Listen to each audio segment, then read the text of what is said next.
हाँ जी, नमस्कार, राधे राधे, हर हर महादेव। मैं आपका आचार्य। आज हम इस पटल पे इस वीडियो पे चर्चा करेंगे। धर्म में एक महत्वपूर्ण तिथि आने वाली है, इसको बोलते हैं पुत्रदा एकादशी। एकादशियाँ सभी अपने आप में व्यापक महत्व को समेटे हुए हैं। इसका पौराणिक महत्व है, आध्यात्मिक महत्व है और वैज्ञानिक महत्व है। लेकिन कुछ तिथियाँ हैं, कुछ एकादशी ऐसी है कि जो विशेष महत्व को लेके हमारे समक्ष उपस्थित हुई हैं। उन्हीं में से एक तिथि है पुत्रदा एकादशी। जैसे नाम से इसके नाम में लिखा है पुत्रदा, माने पुत्र देने वाली। यह 2021 में 24 जनवरी रविवार के दिन आ रही है। हिंदू पंचांग के अनुसार या सनातन पंचांग के अनुसार प्रतिवर्ष पौष मास के शुक्ल पक्ष में आने वाली एकादशी को पुत्रदा एकादशी के नाम से जाना जाता है। ऐसी कथा है, ऐसी मान्यता है कि इस चर और अचर जगत में पुत्रदा एकादशी व्रत करने से इससे बड़ा लाभ संतति पक्ष के विकास के लिए कोई नहीं है। अगर आपको संतति नहीं हो रही है, संतति में परेशानी है, या संतान आके घरों में नष्ट हो रही है या कुछ समय के पश्चात नष्ट हो रही है, तब भी आप यह व्रत रख सकते हैं। पुत्रदा एकादशी सिर्फ पुत्र के ही नहीं है, अपितु संतान वृद्धि के लिए है। जिनके कुंडली में पंचम भाव पीड़ित है, पंचमेश 6, 8, 12 में है, पंचम में पृथकतावादी ग्रह उपस्थित हैं, केतु इत्यादि की उपस्थिति काकवंध्या योग का निर्माण कर रही है, उन्हें यह व्रत अवश्य ही करना चाहिए। भगवान विष्णु का व्रत है और भगवान विष्णु संसार को चलाने वाले हैं, सब कुछ देने वाले हैं। तो जिनके कुंडली में या जिनके जीवन में संतान संबंधी कष्ट है, वो इस व्रत को अवश्य रखें। संतान में भी अगर आपका पंचम भाव का स्वामी स्त्री ग्रह है, वो स्वतः एक स्त्री के घर में जाके बैठ गया है और उस पंचम भाव में आके कोई एक और दो स्त्री ग्रह बैठ गए हैं, तो भी आपको संतति में कन्या संतति की अधिकता होगी। उस परेशानी को दूर करने के लिए भी यह व्रत आप रख सकते हैं। कथा ये कहती है कि जिनको पुत्र संतान प्राप्ति चाहिए वो इस व्रत को अवश्य रखें। जिनको संतान की प्राप्ति चाहिए वो भी व्रत को रखें, और जिन्हें पुत्र संतान की प्राप्ति चाहिए वो भी इस व्रत को रखें। मनोवांछित सफलता देने वाला व्रत है यह। पुत्रदा एकादशी व्रत कैसे रखें? शास्त्र हमारे कहते हैं कि एकादशी की एक दिन पहले दशमी तिथि को नियम पूर्ण जो नियमावली है उसको फॉलो करें। नियम फॉलो करना बहुत आवश्यक है। अगर नियम किसी भी क्षेत्र में आप फॉलो नहीं करेंगे तो आपको पूर्णतः सफलता नहीं मिलेगी। इसलिए यहाँ भी नियमों का पालन करना बहुत आवश्यक है। नियम क्या है? रात्रि काल में अल्प मात्रा में आहार लें, ना लें तो ज़्यादा अच्छा है, या लें तो बहुत हल्का लें, सुपाच्य लें। पति पत्नी दोनों नियमों का पालन करें। सायंकाल सोते समय भगवान विष्णु का ध्यान करें। मैं तो कहूँगा आप भगवान कृष्ण का भी ध्यान करें और संतान गोपाल मंत्र का जाप करें। संतान गोपाल मंत्र का आप 108 बार 11 बार जाप करके ही सोएं। प्रातः काल उठें तब भी संतान गोपाल मंत्र का जाप करते उठें।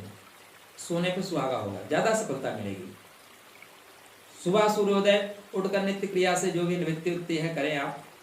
भगवान श्री हरि का, भगवान विष्णु का, भगवान कृष्ण का ध्यान रखें। घर में गंगा जल है तो पूरे घर में अपवित्र हवा पवित्र हवा सर्वावस्थान तो पवित्र करें। भगवान विष्णु या भगवान कृष्ण के विग्रह या फोटो को सामने रखें। एक दीपक जलाकर व्रत करें। कलश की स्थापना करें। जो भी आपको मंत्र हैं, भगवान आपको हिंदी में भी आपके प्रार्थना को समझते हैं, संस्कृत में समझते हैं। तो संस्कृत में अगर आपको आती है तो करें, नहीं आती है तो डरे ना। आधा किताब पढ़ेंगे, आधा भ्रम हो जाएगा तो आपके मन में संशय रहेगा। असंशय आत्मा विनश्यति। इसलिए शुद्ध शब्द में आप अपने देशज शब्द में भगवान से प्रार्थना करें, प्रभु मैं इस संकल्प के साथ ये व्रत कर रहा हूँ, मेरे संकल्प को पूरा करने में आप मदद करें। न मंत्रम न यंत्रम तद न जाने स्तुति महो। तो आप जो भी लैंग्वेज आती है उस लैंग्वेज में आप स्थापना करें। कलश को लाल वस्त्र से आप ढक के रखें या बांध कर उसकी पूजा करें। मौली इत्यादि जो हैं, भगवान विष्णु की अगर आपके पास प्रतिमा है तो उनको रख के उस विग्रह को दूध दही मधु देसी घी पंचामृत जो भी है उसमें आप स्नान कराएं। मंत्र अगर आपको आता है तो नहीं आता है तो भी कोई बात नहीं। परमात्मा हृदय के भाव देखता है, परमात्मा मंत्र नहीं देखता। परमात्मा आपके हृदय में कितने अच्छे भाव हैं इसको देखता है। अगर भाव अच्छे नहीं है तो आप वेद के मंत्र भी बोलिए, उसका मतलब नहीं है। भाव अच्छे हैं तो आप कुछ भी बोलिए, परमात्मा उसे स्वीकार करेगा। इसलिए जब भी आप पूजा करिएगा अपने हृदय के भावों को स्वच्छ रखिए, धवल रखिए। आपके पिता हैं, बाप हैं, उनको हर लैंग्वेज आती है। तत्पश्चात धूप दीप नैवेद्य जो भी कुछ आपके घर में बना है वो आप भगवान विष्णु को अर्पित कर सकते हैं। आप व्रत हैं तो कुछ खास तो बनाएंगे नहीं, तो अर्पित करें, पूजन करें, आरती करें। नैवेद्य जो भी आपके पास है भोग लगाएं, फल इत्यादि चढ़ाएं। भगवान विष्णु के प्रसन्नता के लिए फूल फल नारियल पान सुपारी लौंग बेर आंवला इत्यादि सब आज के दिन अर्पित किए जाते हैं। एकादशी में फिर आप जितना अधिक से अधिक हो सकता है इस दिन आप हल्का भोजन लें, सुपाच्य भोजन लें, गरिष्ठ भोजन ना लें। भगवान के भजन का बहुत महत्व है, कीर्तन का बहुत महत्व है, मंत्र जाप का बहुत महत्व है। इस दिन आप, मैं फिर ये कहूँगा कि आप संतान गोपाल मंत्र का अधिक से अधिक जाप करें। आप अपने पंचमेश का जाप करें, अपने नवमेश का जाप करें अगर आपको पता है तो, लेकिन भगवान विष्णु का, भगवान कृष्ण का जाप अवश्य करें। एकादशी के रात में पूरे रात्रि हमारे शास्त्र कहते हैं कि आपको भजन करना चाहिए, लेकिन पूरे रात आप अगर कर पाएँ तो ना कर पाएँ कोई बात नहीं, लेकिन जितना आप कर सकते हैं अधिक से अधिक करें, लाभ होगा। बेमन से मत करिएगा, जो कुछ करिएगा मन से करिएगा, मन नहीं है जबरदस्ती मत करिएगा। पूरा दिन निराहार रहकर संध्या समय कथा सुननी चाहिए, उसके बाद फलाहार करना चाहिए। दूसरे दिन दक्षिणा देना चाहिए। दक्षिणा से क्या होता है, जो भी आपका संकल्प होता है वो पूरा होता है, या जो आप अनुष्ठान करते हैं आपका अनुष्ठान पूरा होता है। दक्षिणा आप अपने सामर्थ्य अनुसार दीजिए। दक्षिणा आपकी 11 हो सकती है, 51 हो सकती है, 101 हो सकती है, 1000 हो सकती है। दक्षिणा कोई लिमिट नहीं होती, तो उस अनुसार आप दक्षिणा दें। दक्षिणा किसको दें, आपके जो भी पुरोहित हैं आप दक्षिणा उनको दें, और नहीं है तो मंदिर में ले जाके आप रख के आए। शास्त्र कहते हैं कि ब्राह्मणों को देना चाहिए, लेकिन मैं मंदिरों में इसलिए कह रहा हूँ, हो सकता है आपके पास अवेलेबल ना हो तो आप अपने पास मंदिर में उनके खाने पीने के लिए एक टाइम के लिए सीधा, अगर ब्राह्मण दे सकते हो तो उनको वस्त्र या कुछ जितना आप द्रव्य दक्षिणा दे सकते हैं दें। इस दिन जो है ना दीप दान का बहुत व्यापक महत्व है, तो भगवान श्री हरि के लिए दीप दान करें। हो सके तो कोई तालाब या नदी में दीप दान करें तो उसका और व्यापक महत्व है। इस व्रत के करने से जहाँ संतति पक्ष में आई हुई परेशानियां दूर होगी, मतलब आपका पंचमेश मजबूत होगा। देखिए जो ग्रह हैं ये सभी भगवान के एक रोए में बसते हैं। ब्रह्मांड क्या, उनके शरीर में तो हजारों हजार ब्रह्मांड बसते हैं, तो ग्रह इत्यादि भी परमात्मा के शरीर में हजारों हजार की मात्रा में है। तो उनके व्रत करने से, उनके संकल्प करने मात्र से आपके ग्रह इत्यादि ठीक होने शुरू हो जाएंगे, तो पंचमेश आपका मजबूत हो जाएगा। इस व्रत के करने से सिर्फ संतति की प्राप्ति नहीं होती, अपितु आपकी जो संतति होगी वो तपस्वी होगी, विद्वान होगा, कुल का मान सम्मान बढ़ाने वाला होगा, और साथ ही लक्ष्मी प्राप्ति में भी यह व्रत सहायक होता है। अब आपको लगे हाथ में इस पूजन का शुभ मुहूर्त भी बता देता हूँ।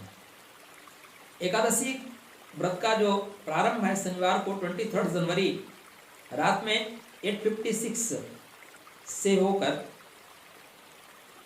24 जनवरी रात्र में 10:57 तक, ठीक है ना, रहेगी।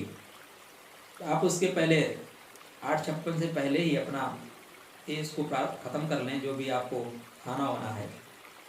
उसके पश्चात अब 24 को पूरी रात रहिए, 25 को आप जाके खोलिए। एकादशी का व्रत का जो पारायण का समय है वो सोमवार को 25 जनवरी को सुबह 7:13 से 9:21 के बीच आसपास रहेगा। तो व्रत का तात्पर्य यही है, संकल्प हमने ठान लिया ये करना है। इसके साथ ही साथ क्योंकि आपको संतति अच्छी चाहिए, तो इस व्रत करने के पश्चात 42 दिन तक प्रॉपर तरीके से ये जो भगवान के मंत्र हैं, संतान गोपाल मंत्र है, इसका जाप करिए। एक्चुअली अनुष्ठान तो कहता है कि 90 दिन तक जाप करना चाहिए आपको। अगर 90 दिन तक पति पत्नी दोनों जाप करते हैं, उसके पश्चात निश्चित रूप से आपको ओजस्वी तेजस्वी संतति की प्राप्ति होगी। आपका जो पुत्र होगा वो हजारों में चमकेगा।